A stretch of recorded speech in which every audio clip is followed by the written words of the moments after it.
नमस्कार, टीवी 9 भारतवर्ष के digital platform पर आपका स्वागत है। कहते हैं कि जंग हमेशा अपना स्वरूप बदलती रहती है और उस जंग में इस्तेमाल होने वाले हथियार भी वक्त के साथ बदलते रहते हैं। इस समय जो सबसे ज़्यादा डिस्कशन का टॉपिक है या लगातार जिसके बारे में बातचीत की जा रही है वो है ड्रोन्स। दरअसल ड्रोन्स का इस्तेमाल पहली बार अगर आप देखें तो अफगानिस्तान की जंग में इस्तेमाल किया गया था। अमेरिका ने उसका इस्तेमाल किया था, लेकिन उसके बाद लगातार ड्रोन का इस्तेमाल बहुत तेजी से पूरी दुनिया में बढ़ता जा रहा है। हाल ही में इसका एक बड़ा उदाहरण हमने आर्मेनिया अजरबैजान की एक जंग में देखा, जहां पर ड्रोन का इस्तेमाल किया गया। इसके पीछे की सबसे बड़ी वजह है कि ड्रोन 80% से ज्यादा यानी 80% से ज्यादा आपके जो जंग के जो एक्सपेंसेस है यानी उस पर खर्च को कम कर देता है, और ये एक डेडली अटैक भी होता है जो आपको बिना नुकसान पहुंचाए आपके दुश्मन को नुकसान पहुंचा जा सकता है। यानी इस्तेमाल बिल्कुल फाइटर एयरक्राफ्ट की तरह है, लेकिन ना तो आपके किसी पायलट की जान जाएगी, ना आपको कोई बड़ा हार्म होगा, और आपका एक बड़ा अचीवमेंट भी, आपका एक बड़ा मिशन भी पूरा हो जाएगा। भारत की अगर ड्रोन्स की बात करें, शक्तियों की बात करें, क्षमताओं की बात करें, तो भारत ने पहली बार 1996 में पहला ड्रोन इंडियन आर्मी के लिए इजराइल से लिया था। उसके बाद कई ऐसे ड्रोन हैं जो लगातार भारतीय वायुसेना के पास, इंडियन आर्मी के पास, एयरफोर्स के पास या फिर दूसरी एजेंसीज के पास लगातार मुहैया कराए जा रहे हैं।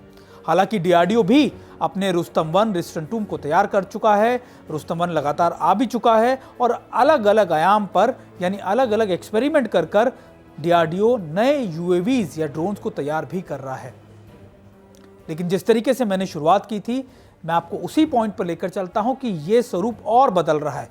यानी पहले ड्रोन्स का इस्तेमाल सर्विलेंस के लिए या मैपिंग के लिए या दूसरे कामों के लिए किया जाता था, लेकिन अब इसको अटैक के लिए या फिर आर्म ड्रोन्स के तौर पर भी इस्तेमाल किया जाता है। यानी प्रेडेटर ड्रोन्स, हेरोइंस ड्रोन या फिर सी गार्डियन ड्रोन, जिनको हम अलग अलग नामों से जानते हैं, इसका इस्तेमाल लगातार कई दुनिया की सेनाएं अपने ऑपरेशंस के लिए करती आई हैं।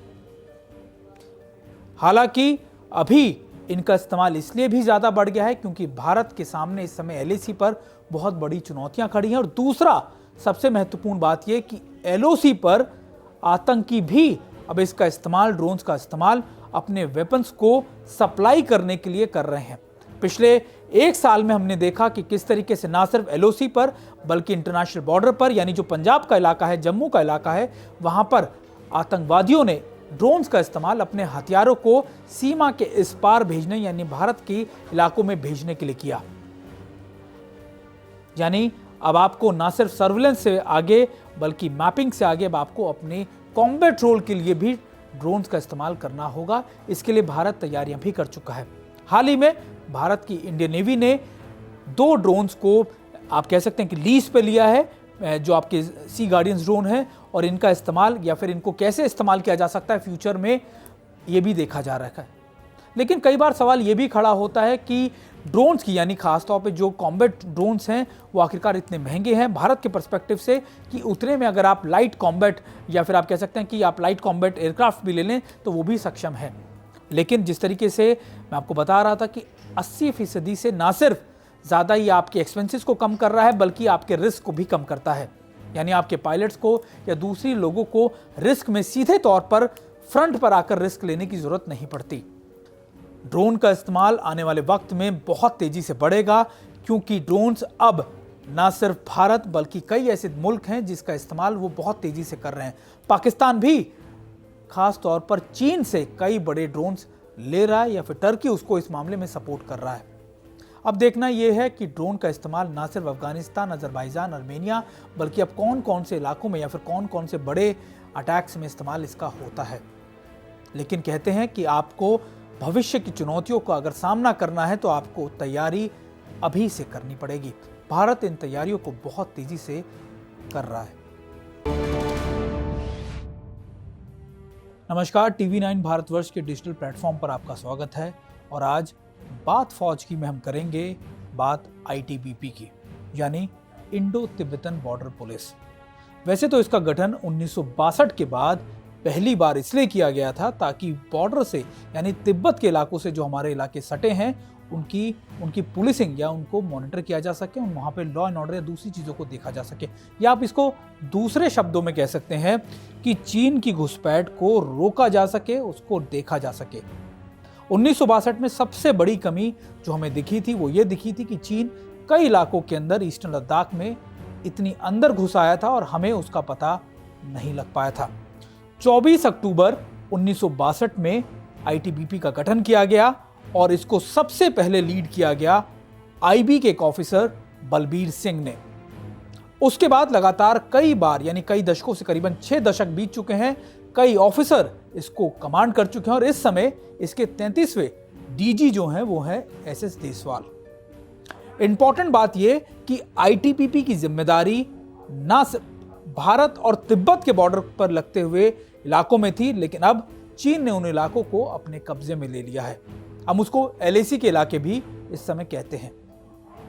एक इंपॉर्टेंट बात यह कि आईटीबीपी की शुरुआत जो है करीबन 4 बटालियन से की गई थी, लेकिन आज आने वाले वक्त के साथ, बदलते वक्त के साथ करीबन 7 बटालियन इस समय आईटीबीपी के एलएसी के अलग अलग इलाकों में तैनात की गई हुई हैं। इनका मकसद पुलिसिंग या फिर आप कंट्रोल करना है या फिर यह देखना है कि आखिरकार कहीं से कोई घुसपैठ तो नहीं की जा रही। हालांकि यह भी बात तय है कि एलएसी के इलाकों में आईटीबीपी इंडियन आर्मी के साथ ज्वाइंट पेट्रोलिंग भी करती है ताकि अपने एरिया के अंदर डोमिनेट कर सके। आईटीबीपी होम मिनिस्ट्री के अंडर आती है और इसकी सारी जवाबदेही गृह मंत्रालय को ही होती है। लगातार बदलते वक्त के साथ आईटीबीपी ना सिर्फ अपने आप को और ज्यादा सक्षम कर चुकी है, बल्कि उन 7 सेंट्रल पुलिस, आप कह सकते हैं पैरामिलिट्रीज में से एक हैं, जो हमारे देश के अलग अलग हिस्सों में पुलिसिंग या फिर गार्डिंग का काम करती हैं। लेकिन इस समय आईटीबीपी को सबसे प्रमुखता से या फिर सबसे बेहतर पैरामिलिट्री में से एक माना जाता है।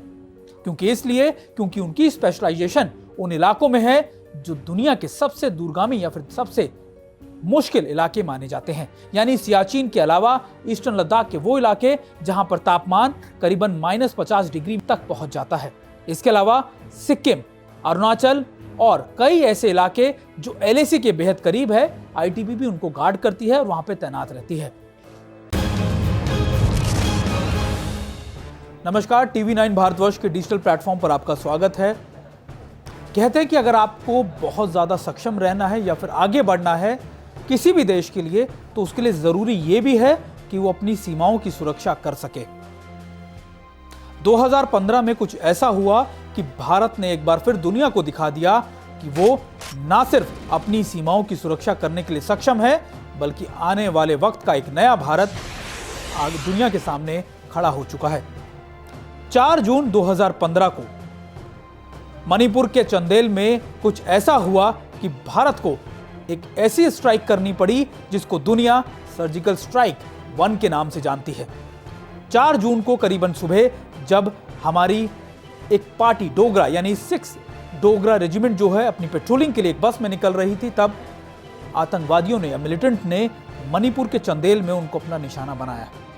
25 से 30 लगभग जो मिलिटेंट थे उन्होंने हमारी जवानों की बस पर ताबड़तोड़ गोलियां बरसानी शुरू कर दी। 18 जवान शहीद हो गए।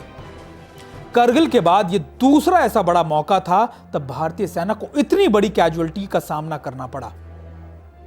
पूरा देश शोक में था, लेकिन कहते हैं ना कि जवान अगर घायल भी हो जाए तो एक बार फिर पलटकर ताबड़तोड़ हमला जरूर करता है। तैयारियां शुरू की गई। कहा गया कि इस बार जवाब बहुत बड़ा दिया जाएगा। सारी तैयारियों में उस समय के army chief Dalbir Singh Suhag, NSA, प्रधानमंत्री मोदी और कई टॉप ऑफिशियल्स को उसमें जोड़ा गया।